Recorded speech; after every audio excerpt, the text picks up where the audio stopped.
Welcome to Reef Beef. My name is Ben. My name is Richard. And today we're going to be talking about how to properly mix up salt water. I'm going to bitch and moan about mechanical filtration.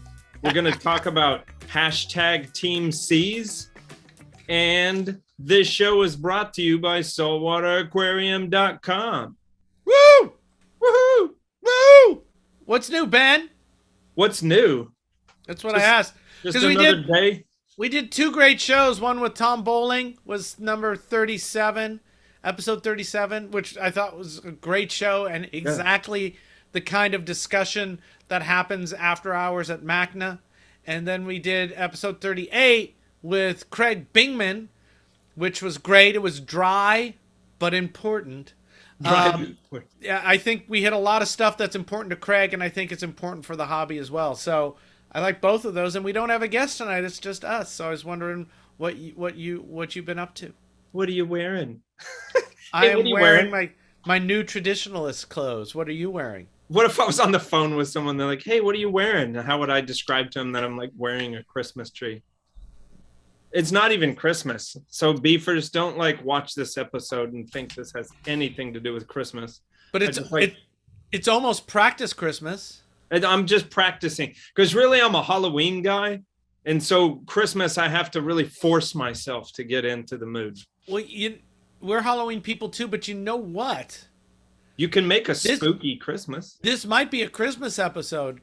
I have no idea when this is going to be published. Who knows? So you might actually be, your timing might be really good.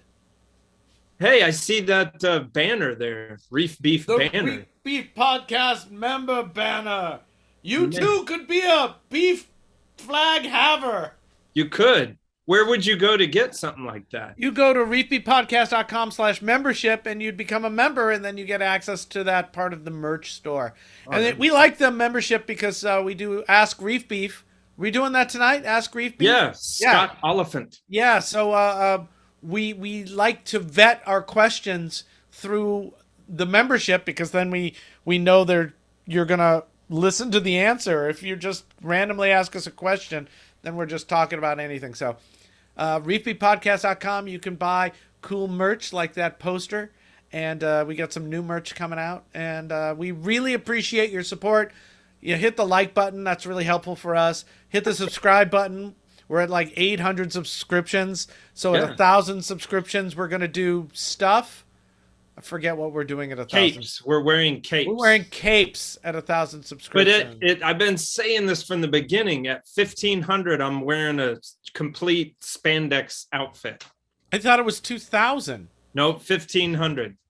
Will a beefer who knows more than we do let us know in the comments what we said we were going to do? Yeah. I mean, it's not important. We'll just do something. But and it would be funny if we did it wrong and then people gave us crap for it.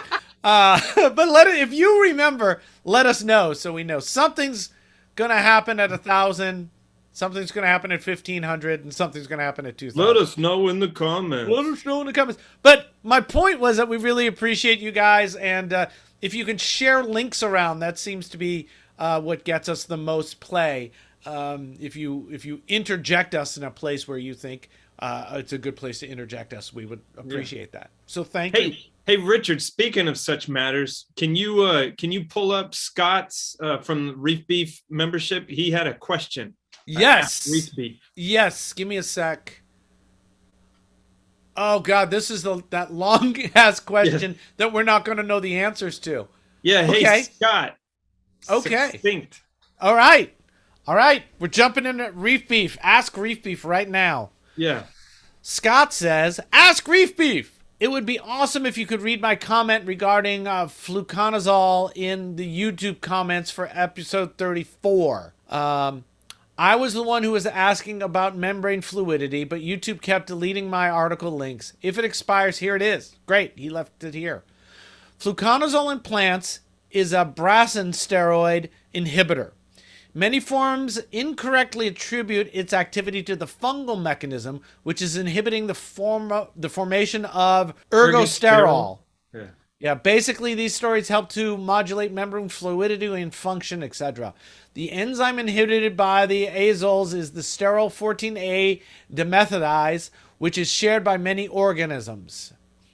There are other way more potent azoles, I don't know if I'm saying that right, that inhibit plant growth, as shown as a model of flowering plant. Check out a cool article and for photos. Okay, we'll put the link down there. Further, some people have anecdotally shown it has an impact by bleaching corals. Well, the symbiotic algae of corals also has to make its own steroids, and these do have some binding affinity for their dimethylase. This really messes up the interaction between the host and endosymbiont. Furthermore, as a hobby, we should be very careful using antifungals or antibiotics. This is exactly how you generate antibiotic-resistant organisms, and we should be good stewards when it comes to using antimicrobials in a non-clinical setting. Yeah, okay. How do you want to attack this, Benjamin? That's all above my pay grade.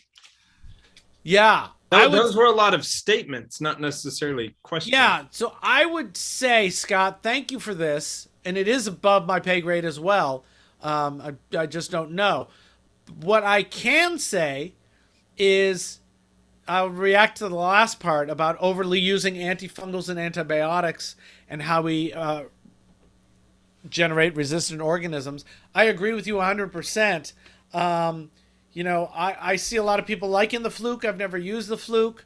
I've also seen people have problems with the Fluke, so I don't know what that's about. It could be to what you were referring to. But I do see nowadays a lot of people using antibiotics as a go-to treatment for intake animals. So like anemones, people are often recommending using a antibiotic on anemones when they come in. I'm seeing some talk about prophylactic use of antibiotics, and that absolutely worries me for exactly what Scott talked about. I don't want to use an antifungal, you know, or the use of ChemiClean. Oh, I've got cyano, I'm going to use ChemiClean, which is it was got various antibiotics in it. So I get nervous at that stuff for all those reasons. You don't want to be using antibiotics unless you really need to use antibiotics. Can you tell me the different negative effects? Because I mean, I occasionally use ChemiClean, and now occasionally I'm okay with. But it should. I squint about it being the go-to for anybody. You know, just like oh, you've got a little bit of cyano, use ChemiClean. You know, it should be. You know, there's other ways to get rid of it, and you should do those before you go to using the antibiotic.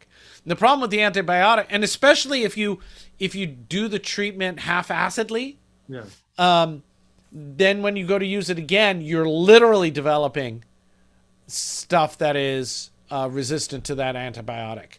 Okay. Which is, you know, the whole reason you need to take all of the antibiotics when you are taking antibiotics, even though you feel better and you still have a week of pills left, you have to fucking take them. Yeah. Because if you don't take them and you haven't killed everything off that is you're trying to kill off with those antibiotics, in 4 months when you need the antibiotics again, you are literally selecting in your body for bacteria that can survive the treatment that you're trying to give it. Because you beat them down, but not annihilated them. Right. So you want to annihilate them. That is the good standard use of antibiotics. Use it as directed for as long as you're supposed to do. So for the rest of it, I don't know, man. I'm going to take your information as gospel because it seems like you clearly understand this in a way that I don't understand it. I am not. I read when he made the comments on our YouTube video. I read his stuff and it sounded great to me. I mean, I don't mean to sound like a total dumbass saying that, but it's just like I really did read what he wrote and I was like, man, that sounds legit. I mean, and then in that comment, it looks like he referenced a couple research papers. Yeah, Scott. Oh, we don't have the link to that paper, or do we? He kind of put it in quotes in that. in that question? Oh, the article is called Genetic Variation in Plant CYP51s Confers Resistance Against Veracinol, a novel inhibitor to basin steroid dependent steroid biosynthesis. Sounds like something I'd read at 6 in the morning with a cup of coffee. We'll put the name of that article down there. Maybe we'll do a link to it as well. But Scott, do me a favor. It sounds like you have training in this area, so let us know through Ask Reef Beef or down below or however what your background is. Yeah. Because if you have a real background in this, I'm willing to just go, yeah, okay. What if he just works at Walmart? Maybe. Which is fine. Well, I mean, but he's got to have some background in this because he uses the words too fluidly to just be some guy who made it up. Yeah. That's all I know. I haven't used it, so I can't make any comments about it. I still do see people say they had problems, so sometimes there are problems. And I'd like to know. I've used it 5 times now to okay. 4 times of great success, and the 5th one is current ongoing. And you used it to get rid of bryopsis? Not only bryopsis, but just general hair algae as well, and it did that as well. Because I pulled some of the pieces and looked at them closely to see if they were, divided up, try to differentiate between types in it. And it says on the package as well that it can handle GHA, green hair algae as well. All right. Well, as Scott says and is admonishing us preternaturally and for the future, be careful about your overuse of antibiotics. Don't use them without thought. Think about it before you use them, and then make a decision that's based on good evidence. I think that was a cool ass question. Yeah, it was. Bum ba da da bum bum ba dum bum. Bum ba da da bum bum ba dum bum. Bum ba da da bum bum ba dum bum. Hey Ben. Hey Richard. Is this show sponsored by anyone we should know about? It is in fact sponsored by saltwateraquarium.com. I love them! Me too, man. Do you know that they have 3 different locations across the continental United States with which to get your package out to you with a quickness? Is that why everything arrives so quickly and promptly? It is. It is. It's shipped from the nearest facility to my home? Yes. They're spread out everywhere. Did you know that they have a comprehensive inventory of almost everything you could ever want or need as a product for your reef aquarium? That sounds canned, but yes, I do. How could it? You happen to know the actual scripts. How could that be canned? Do you know? Do you know, Ben? Do you know? Hey, do you know that they have in-house cleanup crew? I do know that because I ordered them and they were great. Yeah, that's true. I recommend them. And they write right on the bag. Do you know that they've got a rewards program? I do. And they will give you points for if you send friends. They give you points for when you make a profile for their ordering thing. They give you points on your birthday. They give you points. And then you can procure items with those points. Oh, yeah? Well, do you know that they've got lots of discounts for first responders and veterans and other people who deserve to have some kind of discount? Like Christmas trees? Yes. All right, well, Saltwater, they sound great. I'm sold. Saltwateraquarium.com, but use the link down below us because then they know that you came from Reef Beef Podcast rather than just from the ether. Like you just came off the sidewalk. Yeah. It makes them happier and know. Actually, when I order stuff, because I order a lot of stuff from them, I always put in the notes, I'm only buying from you because you support Reef Beef. That's the only reason. No, actually, Beefers, we ordered from them way before the show. Yeah, but you should write that in every order. Scott, one of our beefers, he does that. So I think everyone should do it. Anyway, saltwateraquarium.com. Use the link down below. Thank you, and happy whatever holiday this is. Thing Day. Bum ba da da bum bum ba dum bum. Bum ba da da bum bum ba dum bum. Bum ba da da bum bum ba dum bum. All right, so the second Reef Beef question, Ben. I'll read it because you don't have a computer. I do. Yeah, you just drink while I do the heavy lifting. Way to go. Jeff asks, I've always heard that salt should be mixed well in advance of use, but I've yet to find a solid explanation for why that's necessary or preferred. Over the 20 or so years I've been reefing, I've mixed salt using one of several brands, either days in advance or minutes before a water change. And so far, I haven't observed any difference in the stability of specific gravity readings or in the behavior of tank inhabitants after the change. Can you please provide an explanation? By the way, love the show. Seen or listened to every episode, some multiple times. Rock! Go, Ben. That's a good question, though, because our main show today is about mixing salt water, so I guess we'll dovetail all this with that.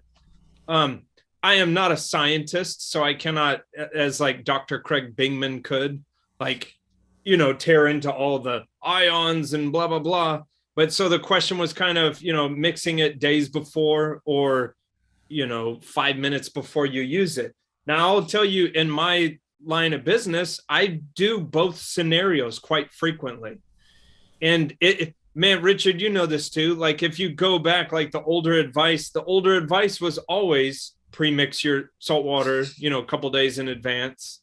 You don't like mix water right up and throw it in the tank. However, I do mix water on site for a lot of my client tanks, but I have a particular way that I do this. For me, again, not being a scientist and just thinking, like, when you take purified water and you throw salt in it, like, it takes a second for like the pH to stabilize and the correct me if I'm wrong, but all the ions to like dissolute into the water and reconstitute itself. You want to give that a little bit of time. Can you throw any more scientific explanation on that?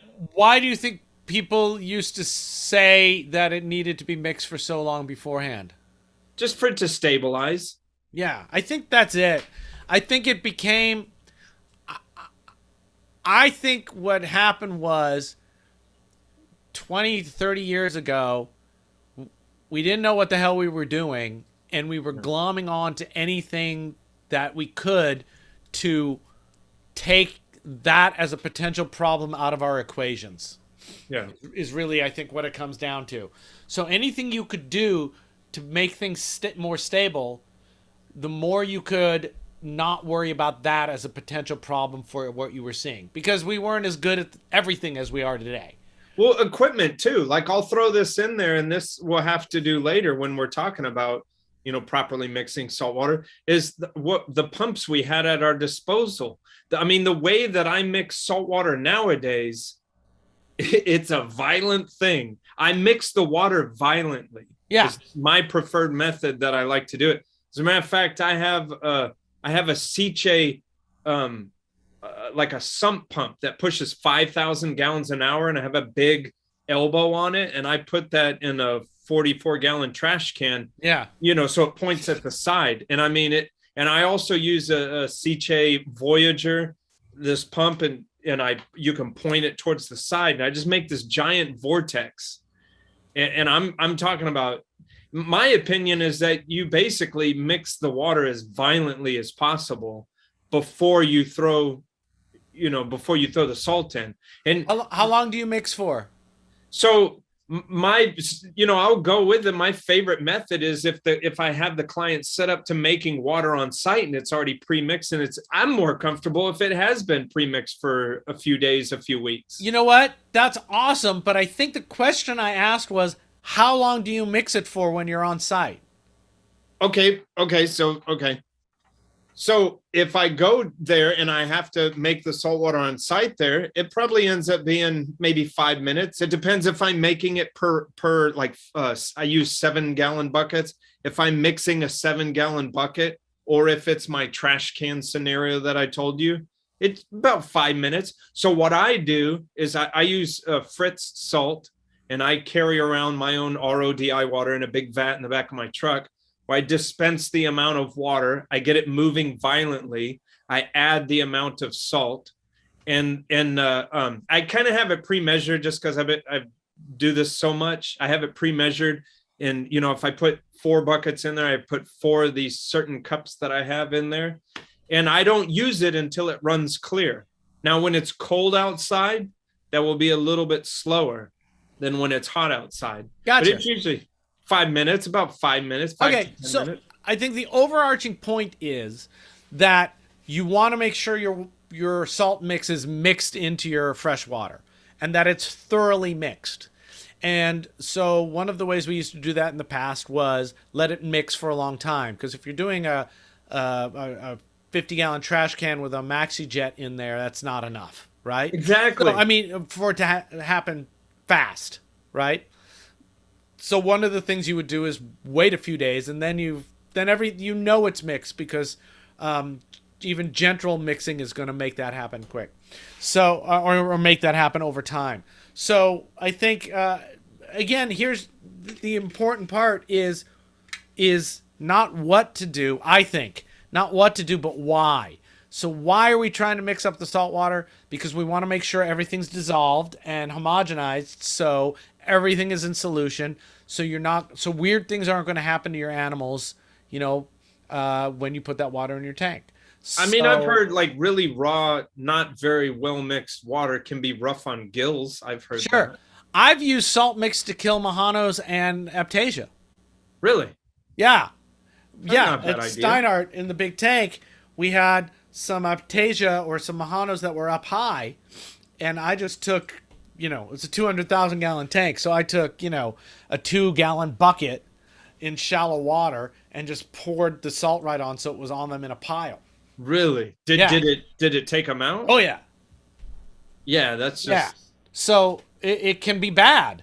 So for sure. So just, know why, so we get all these rules of thumb because people don't know the why. So I love this question from Jeff, because he's asking, why are we doing this? And the reason is just to make sure your water's mixed. So, if you got a big ass pump and you mix it for 10 or 15 minutes and you're really, whipping that water around in a gyre in a big tornado, it's going to get mixed. For my money, I obviously don't want to see any more, white residue, any more salt. And I want, so when you do that, the water becomes very cloudy. I'm not using it until it becomes clear, and I mix it so violently that it only takes like 5 minutes. Yeah, we at the Academy at the Steiner, when we did big salt mixing, we used air to mix it. Yeah, and I'm talking like a crap ton of air. We do like 16,000 gallon batches, like blowers and stuff. Yeah, and compressed air in these huge lines underneath in the cistern, and we let it mix for 24 hours. But that's just a safety thing, So, if you, I guess if I was going to say it, if you don't have to mix the salt immediately to use it, immediately meaning 10 or 15 minutes of vigorous mixing, sure, let it hang out for a while. If you can't, just make sure you mix it vigorously. That's my vote too. If depending on what your setup is and everything like that, if it's no problem to have a large amount of salt or a medium amount, whatever, of salt water just mixed, you always have like water on deck. That's a smart thing for a reefer to have mixed water on deck. Just go in your garage or whatever it is. Yeah, I've got right now, I've got 700 gallons of salt water on site at my at the lab and at home. Oh, from Bob, by the way, Bob Meyer, Myer. I've said, people have asked me about how much water do you need for Bob to come bring you water? Oh, yeah. And what's his minimum? I talked to him the other day. He's changed his minimum. Really? He's willing to do 100 gallon deliveries. Can we advertise his prices? It's just because I'm curious. Yeah, no, 100 gallon. Oh, $1 a gallon. $1 a gallon, but he's only in the San Francisco area. Yeah. Well, he's not driving to Texas with water. Bob, you said $1 a gallon. If you're in the Bay Area and you want to use the natural salt water from Bob, you can, and you just need to be able to take 100 gallons, and he fills it up from a truck. So either he's going to run a line into your house wherever your reservoir is, or fill up a bunch of smaller things, and then you can decant it however you want. But if you want his water, it's available now. You can get him. Bob Meyer, Meyer, on Facebook is currently the best place to get a hold of him. The thing I like about Bob too is his truck may or may not be on fire while he's doing this. It's true. It's been a while since it's been on fire, so that's good. Yeah. But man, I tell you, he came, when I screwed up and overfilled my thing and lost about 100 gallons of his water into the ground. A week later, he shows up with new water. It was great. Sweet. It was great. What else? So thank you for the Ask Reef Beef. If you have an Ask Reef Beef question, go to reefbeefpodcast.com/membership, become a member, and ask us a question. That's a great way to do it. Yeah. Great way to do it. We often also answer questions in the comments of stuff, but it won't, not necessarily going to be on air. And you should be famous. Yeah. You should get famous on Reef Beef. You should be an official beefer. What did you want to talk about saltwater? Well, no, look, I have, let's segue into this. I have a beef. A what? I have a beef. If only there was a show for you in which to express such things. I know. Maybe we could do it here. All right, let's try it now and see how it goes. So we kind of did this before, but I'm always pondering this. My beef is mechanical filtration. Yeah. And I know there's going to be, there's all different manner of beefers, beginning beefers, intermediate beefers, and advanced beefers. And I guess my position is, in most cases, I don't know what the hell mechanical filtration is supposed to be doing. That's a net positive. I can see ways where you would want to, in methods that you would want to use mechanical filtration. To me, the most sensible form of mechanical filtration out there are these fleece rollers, because it fills up that pad, and the pad itself advances up and it removes the materials right out of the water. Because otherwise, mechanical filtration is only trapping shit that continues to rot in your water. And much of that shit that it's trapping would otherwise generally go into your skimmer. Because to a certain degree, a skimmer acts as a bit of a mechanical filter as well. And I would rather that, a lot of that stuff be pulled out, up and out of the water. Now, here's the thing. This is a bit anecdotal, but I've been, these last couple of years, you've seen, a lot of reefers that are actually adding nitrate and phosphate back. And to me, maybe I'm just an old reefer, but to me, I'm like, I can't believe we're doing this. And again, this is anecdotal, but in a lot of those cases, these people are using fleece rollers. And I'm wondering if that form of mechanical filtration, I want your opinion on this, Richard, is so effective. It's almost part of, you don't think so? I'm uncomfortable making the jump from when you say a lot of people are using fleece rollers, because number one, a lot of people aren't using fleece rollers. They're still too new. So I don't think we can make that generalization that fleece rollers are. But I didn't say a lot of people are using fleece rollers. I was saying a lot of the people who are using fleece rollers, the ones that I've seen and talked to, are the same people that are saying, I'm adding nitrates and phosphates back into the tank. I'd be hesitant to make that as a generalization. Okay. Because I see a lot of people who aren't using fleece rollers that are doing that as well, adding that stuff as well. In fact, because I've been perusing some of the newbie forums, or general reef forums in places, and somebody was asking exactly about adding, how do you raise nitrates? And I was like, feed more. I just love that. I wrote feed more, and the answer came back and was like, well, I feed a cube twice a day, and I use some additive. And I just wrote again, double it. Feed more. Feed more. because it seems like you can. But I mean, I I love that. 25 years I've been doing this, and it's like, how do I get my nitrates down? And we're at a point where people are like, how do I add nitrates? And I'm like, fucking join the crowd. I called it jokingly in 2014 or 2015, where I said, you'll see people are going to be adding nitrate and phosphate to their reef. Did you really? because it becomes a level of something we can control and remove. Yeah. Then we're going to start to want to control and remove it. People just, want, it's that same thing. People want to feel like that they're doing something. So they feel much more like they're doing something when they're adding nitrate and phosphate than if they're just adding food. Now, there may turn out too that, adding nitrate and phosphate could be a better way to add it, because you can add your nitrate and not get as much phosphate, if that turns out to be something that matters. But I mean, to a certain point, as long as they're not run rampant, we're kind of diverting away from our beef. Your beef is mechanical filtration. So back to fleece rollers. Yeah. If I was going to run, by the way, just to add, there are 3 kinds of filtration generally. There's mechanical, which means you grab stuff and take it out.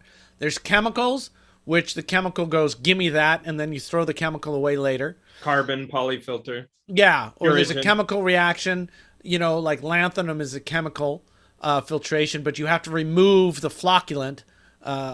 You don't have to, but you really should. And then there's biological, right, which is your bacteria that we rely on. Yeah. And then there's skimming, which is kind of chemical and mechanical. It's skimmer, for me, that gets into this weird place where it's kind of both. But so in general, there's the 3.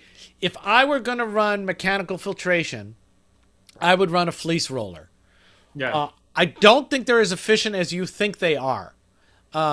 Because remember, they do have to clog to trigger the float switch. So how long does that take? I'm not sure. To be fair, and this is crazy because I'm like Mr. Professional aquarium guy. I've still to this day, I haven't employed one. I haven't used one yet. Just because I'm not, it's weird. I'm just not a big mechanical filter guy. Well, they cost money. Takes up a lot of space. And they cost space. Yeah. And they're another thing that can go wrong. Yeah. So remember I said, if I was going to run mechanical filtration. So it's funny, at a system I used to work on where I worked, I had a fleece roller, and it was great. And but like I understood the fleece roller and how to make it go. I'm pretty sure they threw it away. Oh, really? Because somebody else is running that system, and so they want to do whatever they want to do. But I think they've just gone back to filter socks, and I think rinsing a filter sock once a day is not. You might as well have no filter sock, I think. No, hold on. I'm going to interrupt you because I think there is something that filter socks do. They will collect mullum, the detritus that is broken down and not really going to do anything anymore. Yeah. So if and that stuff's getting kicked up all the time. So it does take that out. So at the end of the week, if you're only changing your filter socks once a week and you spray and all that stuff comes out, that dusty looking stuff, that's fine. That does help export that. And if you've set up your system in such a way, like Matt Wandell does, we talk about Matt all the time. So there's enough flow everywhere that it's constantly keeping that stuff in suspension. You remove that. I have a 180-gallon settling tank under my house. And so every couple years, I just go in and scoop out or pump out that mullum and don't care that much about it. Yeah, and to the viewer, like in through my whole career, I've always had people point at detritus or mulm, and that's what you kind of blew my mind the first time I went and visited your tank. Because we would always point at a pocket of mulm and go like, "That's bad, get rid of it." And when I told you, because I saw in your overflow box, you had like 6 inches of detritus. And I was confused because obviously I'm looking at your tank and you're Richard Ross. And I was like, oh, wow. And I was yes, like, Richard. I am. Say that again. Say that You're again. Richard Ross. No, but I was like the first time at your house, and I was like, careful what you say, Ben.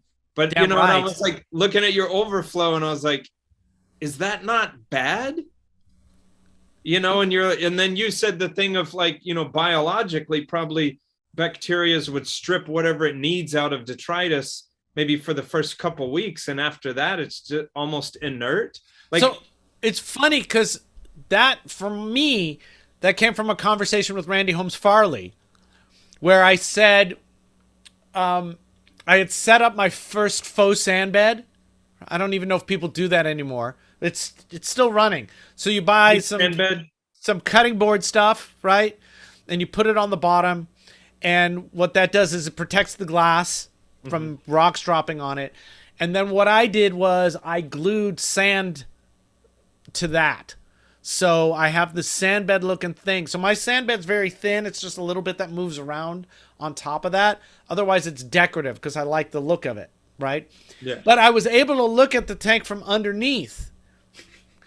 And all this shit was fucking, underneath the starboard. And so Randy was like, I wouldn't worry about that. It's inert by now anyway. If it gets down there, it's inert. So I was like, well, if that's going inert, other shit's going inert, right? So when I first started worrying about phosphates, when everyone was like, oh my God, your phosphates are too high and your nitrates are too high, I went through and I removed all the molam from the 2 overflow chambers. So they had like 6 inches of molam at the bottom, right? And that's because there's not much current going in there. At the bottom, it's all, at the top mostly. Or in those L downspouts I have. Yeah. Like a dirt sump. And then in the sump, can basically act as a settling chamber as well, right? So I removed all of that. People were like, that's where your nitrates and phosphates are coming from. That's what we've always been told. I removed all of it. Not a fucking blip in my nitrates and phosphates. Like, not a change at all. And I tried that again about a year and a half later, and the same thing. And I was like, like everything for me, I was like, that's a fucking lot of work. Why am I doing that? There better be a reason. And if there's not a reason, I'm not going to do it. But see, I love conversations like this because there's the stuff we tell each other when we work in fish stores or at clubs and this and that. But a lot of that stuff is very anecdotal and, just to be honest with you, has no science behind it.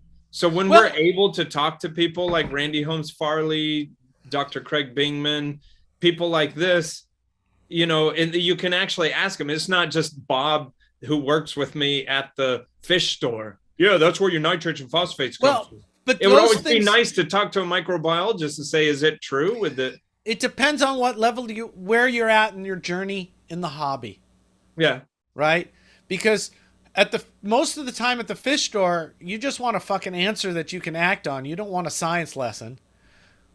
Maybe I was a weirdo. I always wanted a science lesson. So did I, but a lot of people but even the shorthand for it, the stuff breaks down and can contribute to stuff in your tank. It can. Could you say it could be a nucleation site for bad bacteria? No.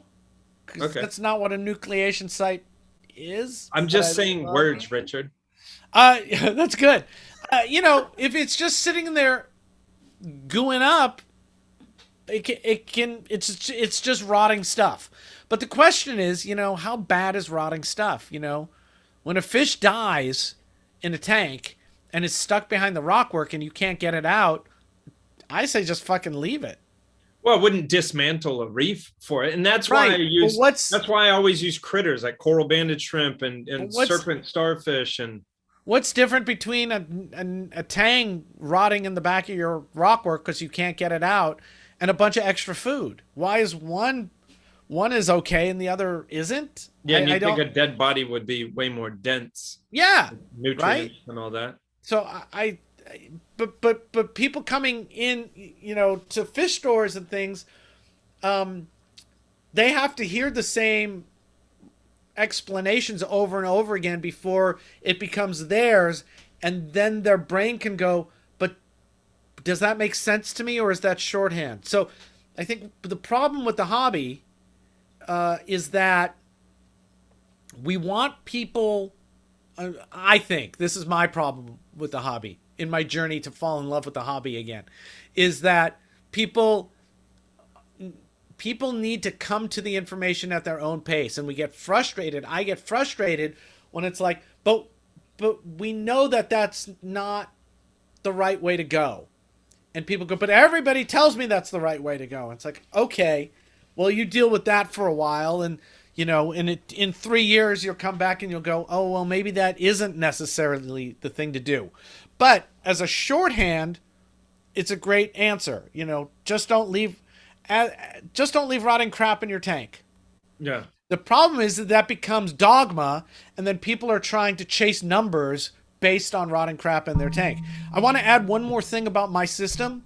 When you were here, that time, and you were like, I hate this mullum, and we got into knockdown, drag out fights on the couch about it. Pillow fights in our bra and panties. It was sexier than hell. So sexy. It was either right after you left or while you were here. I ran a rigid airline down into. Yeah, you were talking about doing that. Yeah, so I did that, and it now I don't get nearly as much mullum building up in there. So I put airline down and I lowered it, and I was bubbling that goo at a rate that I figured my skimmer could handle. So I wasn't doing it all in one giant shot, right? Yeah. And then I've got all that air going into the sump. And when I really kicked that up 3 or 4 years ago, like there's a lot of air going into the sump now. It clouded up everything. Oh, wow. Because there was mullum down there. But now that water is moving faster in general in the sump, there's less stuff collecting in that. But so it was just like an initial cloudiness moving all the, but then your skimmer would have taken care of a lot of that, and it just would have been a new, because then there's very few places it can settle. There's still some in there if I dig stuff around in there, but it's not, the first time I removed it all, there was a good 3 inches in that, covering that entire bottom of that 180. Wow. And what's that's cool is because you would think that there's like a whole like flora and fauna going on in there. Well, there was. I removed that in sections, and nowhere in there did I see a nitrate or phosphate drop because of removing that. So, so there. So I'm not a mechanical filtration fan. Now I will add a caveat that I do have mechanical filtration on every tank that I do out there. However, I use these mesh. It's just like the 7-inch, the filter sock that everyone used to use that was felt. But the deal is now I use mesh where you can see through it. They're from Tideline. I use that, and it's not necessarily for the mechanical. I still have to put that on the drain where there's an errant fish or a snail or a crab or a piece of something. It's more for that. Yeah, I wouldn't even call that mechanical filtration, because while technically it will filter out rocks and sticks. Yeah. That's not what in our hobby we talk about mechanical filtration for. Yeah. We want to get out little floaty things or little pieces of food, but like you said, if that goes into a filter sock and you're not changing that filter sock for a couple of days, it's just going to rot anyway, right? Yeah, it's going to break down. So I wouldn't even call that mechanical filtration. I would call that a catch-all, or It exactly what it is. The thing I love about them too is you can pull it off and you can clean that thing in 30 seconds. Yeah, because they don't actually hold on to anything. Yeah. So yeah, I'm not a fan. I am a fan of it. If you're going to storm the tank, sure, why not just get that stuff out of there? Yeah, that could be temporary. Put a bag on your drain, storm the tank, and then pull it off an hour later. Yeah. Or I would use those nuclear canisters with a big ass pump. Oh, okay. And storm everything, and storm up the sand and the substrate and underneath the rockworks. And while that's filtering through, that just goes to a pleated cartridge, and then you're done. I could also see it if you were, I had a short stint as a zookeeper for 2 years at the Houston Zoo. So I could see it on tanks where that's your frickin' 9 to 5 job. You know what I mean? Sure. Because you could go there in the morning, throw a sock on something, and then take it off at night. If it bettered the tank in some way. Yeah, I think if you want to stop bubbles, it makes sense. If you've got fines in the tank that you want to get out, so you want the water to be as clear as possible, okay. But I think any food in a day, I mean, I guess maybe I should do this, is take a cup of water of tank water and put some mices in there and see, I guess not some water. Maybe a slow spot in the tank. I think it's just going to disappear really fast. So, faster than a day. Somebody do the experiment and let us know about it. I would rather that's how you do it. You put a mesh cup in your tank with a little bit of sand, let that sit for a week, and then drop your pieces of shrimp in there and see how quickly they disappear completely. Oh, okay. So I'm just saying, I would rather my skimmer pull out some stuff, and I would rather the, creatures grab the little errant chunks of mysis or whatnot, or, then I just getting it stuck in a sock and just sitting there rotting away for days on end. I don't see that that's necessarily doing anything. Yeah, I've just seen it become dogma, and I've seen so many people be addicted to mechanical filtration, and all the systems that I've run, I take it off because I don't want to deal with that, and I think it's a waste of water, and I don't think it's helping. And I've never had a system that's had a problem, and I had 20 systems that ran long term at the academy, and these guys here, and I bred Rhinopius in a system like that. I bred Cuddles in systems like that. I bred Corals in systems like that. I bred Acropora in systems like that. I've done all kinds of work in systems like that, and nothing's done badly. So my experience says, it's just something we're focusing on that we probably don't need to focus on as much. Especially with modern reef systems and modern flow, where stuff is kept in suspension much better.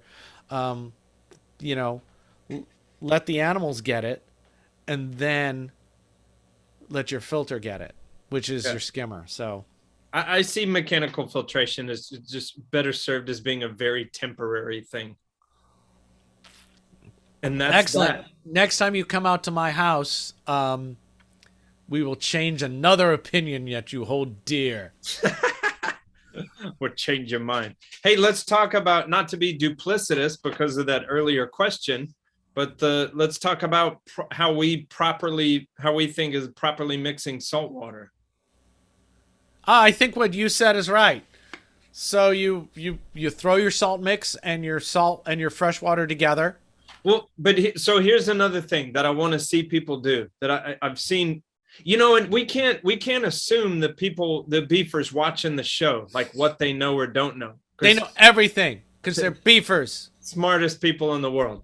Okay, so what do you want? When you're mixing salt water, what I want to see you do is get a container that has the ultimate amount of water that you're going to use.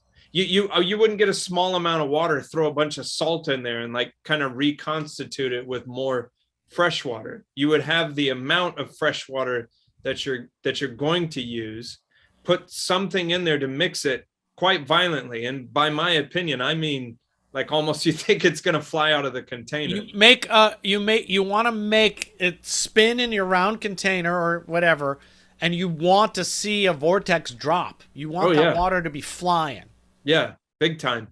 And then, and even another, so here's over the course of my career, I remember in the 90s, me and the place I worked at, we were setting up a tank. And I remember a well-meaning guy that I worked with, we just got done all day long putting this tank together, and he dumps a whole box of salt in the sump.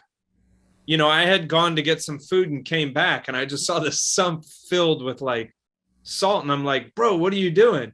And he was like, well, I put the salt in there and I figured it's just kind of dissolve into the tank. And I was like, it doesn't work like that, man. That's not the way to do that, to dump and make a heap. you don't want a heap of salt, like dissoluting, because again, I'm not Craig Bingman, but I think when you get these like uber high concentrations of salt in an area, that some of the ions might attach to each other in ways you didn't really want them to do, meaning some stuff might fall out of solution. You might end up having less alkalinity, less magnesium, less calcium because of doing it that way. And it's easy enough to not do it that way. Yeah, but you get people that just dump a boatload of salt at once. Don't do that. Sometimes if I want to boost my salinity, I'll pour salt in the area of my sump that gets a lot of flow. So within 5 minutes, it's all gone. I mean, yeah. I mean, and also I'm only adding, 2 or 3 cups to a 400-gallon system. So and it's got to mix the whole length of a 180-gallon tank before it gets anywhere. So So there. Another thing is people that have containers in their garage where they're mixing it in the garage. So if you live, like say you live in Texas and you're mixing it up in August and the garage is hot, you just realize that, I don't know the specific temperatures, but if you're mixing salt and hot water, again, you can have dissolution. You can have carbonates and calcium and magnesium fall out of solution from the water being too hot when you mix it. Yeah. So, and also if it's too cold, it's going to take longer to mix up as well. And, the other thing you got to do is make sure that the water is the right temperature before you add it to your tank. Right. I would say between 70 and 78. I actually go on the, if I can be choosy, I like 70 to 75 because it's also an exothermic reaction. Yeah, but sometimes it's an issue for people to get the right temperature of the water. Yeah, I mean, you don't have to get it perfect, but I'm just saying. But I'm saying, make sure, another reason to not put the water in as soon as you mix it, because it's easier to make sure the temperature is correct. If you wait 24 hours and you've got your heater in there, it's going to be the right temperature. Yeah. Well, that's another thing about why would we wait a long time to do that? It could be temperatures. Well, say I'm mixing salt water in my garage in December. And I'm like, I want to use this water in 30 minutes. Probably is not going to happen. The water's 50 degrees and I have a little 300 watt, Eheim heater in there. Like, come on, baby, warm up. And it's just going to stay cloudy and not have dissolved that well. And the water's like 55 degrees. Don't do that in that sort of situation. You could even, if you knew you were going to do a big water change get that fresh water moving in your garage and bring it up to temperature, at least 70 degrees, 70 to 75 degrees. And, it might be a day before, 2 days before. If you're wanting to mix it and use it within 10 minutes, you're going to have to get the temperature at least in the ballpark. I think that covered my thingies that I was talking about. Oh, we should talk about TeamSeas. TeamSeas. TeamSeas. Hashtag TeamSeas. People always ask us, where can we donate money that will help the hobby or the oceans? And often we come back with, I don't fucking know. I don't know. Remember that one episode where we were like, it hasn't, maybe it'll air by the time this is, but we're like, we don't fucking care. We don't fucking care what you do to your tank. But Mr. Beast and Mark Rober are two YouTube people who do cool shit. If you don't know them, one does engineering stuff and the other does other weird stuff that's just interesting to watch. They both make content that I've watched, and I don't even have a 10-year-old in the house. And they've raised a whole ton of money for, what was the other thing they raised money for? It started off, they raised $20 million to plant 20 million to plant trees. Right. Yeah. And that's still going. You can give to their tree program still. So they've joined to remove trash from the ocean. And they are doing donations. You could hashtag TeamSeas or TeamSeas.org. And for every $1 you give, they will remove a pound of plastic crap out of the water. And they're doing that. And, I watched a bunch of stuff on this before we recommended it. And then Ben watched it. And then Snowman watched it. These guys don't just make shit up and then scamper away. They follow it up, and they're doing beach cleanups. And one of their videos of the beach cleanup is pretty amazing. They do beach cleanups, and the other thing they're sponsoring is the garbage eating vessels that are in rivers. So stopping the trash before it gets to the saltwater. And the reason that's good is because saltwater cleanup is fucking terrible on machinery. Freshwater cleanup, not so bad. Well, I mean, you think about it, you know, people throw a plastic bottle out and then it makes it into a creek, and those creeks feed into rivers, and the river, that's the source for the ocean, basically. Yeah. Is where all the crap comes from. Do they do those net things on those culverts that collects it before it even makes it out? They're working on that, but there's these boats now that swim around slowly and just eat stuff. And when they've collected enough trash, they go back home, and then it gets emptied out there. So, but I can't imagine they're not doing the culvert thing. I also want to point out, when you go to Costa Rica, and they show you pictures of the rivers in Costa Rica, you know, by town, and it's all clean and everything, that's right after the rains. Between the rains, that shit just fills up with shit like every other place in the world, and then the big rains come and push all that shit out to the ocean, and it looks clean if you're there at the right time of year. Yeah. So cleaning the shit up out of rivers makes a lot of sense to me. So anyway, you can go. I'm going to give them some money. I think Ben's going to give them some money. Snowman's going to give them some money. When Reef Beef taxes get figured out, Reef Beef is going to send them some money, and we think it's a thing that you might be interested in. So they got some little data points on them, though. They take cryptocurrency. Yeah, you know more than me. Yeah. So they do all kinds of stuff. They've removed so far 16 million pounds. 16,150,774 pounds. So that's a whole bunch. And, you know, it's something that can actually be done. You know what I mean? We hear all these things that sound insurmountable, but, you know, a buck removes a pound. I understand what that means.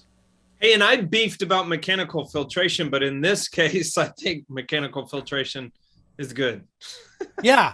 And they want to remove 30 million pounds by January 1st. That's freaking awesome. We'll put a video or a picture here, because I used to do this with my mother. We used to go to the lake that we liked, and so I passed this on to my kids. My kid, actually, we like going in the forest, and we bring a red wagon with us, and we pick up trash. Yeah, it's something my mom passed on to me, and I'm passing it on to my kids. I mean, please, beefers, and I don't mean to be condescending when I say this, but I was like, you know, I've been at parks and stuff like that, and you're looking around, and you're like, God damn it, this place is trashed up. Take some time and go there and pick it up. Yes, it's not your trash, but I just kind of feel like, you know, pick it up instead of just bitching about it. This shit isn't going to clean itself up. Yeah, but you can throw money at these people, and they will pick up some trash, and I think that's great. So that's enough. Those guys have enough money, but the TeamSeas needs more money, and check them out. So and let us know what you think. If you find something that tells us that they're full of crap, we want to know that too. So put that down below. I don't think they are full of crap at all. No, I researched that too. And there's some funny videos on YouTube where people are making it look like on the page that they're like, we found these scammers. And you watch the video and they're actually doubling around and saying like, it's not these guys. Got it. Funny videos. But cool. Hey, Beepers, thanks for watching the show. We want to thank you for all your patronage and everything, and our numbers keep going up and up and up, and it's really cool to see. We don't know where the ceiling is, but we're going to find it, and we appreciate all the love and support that you send our ways. And until next time, stay beefy. Keep beefing.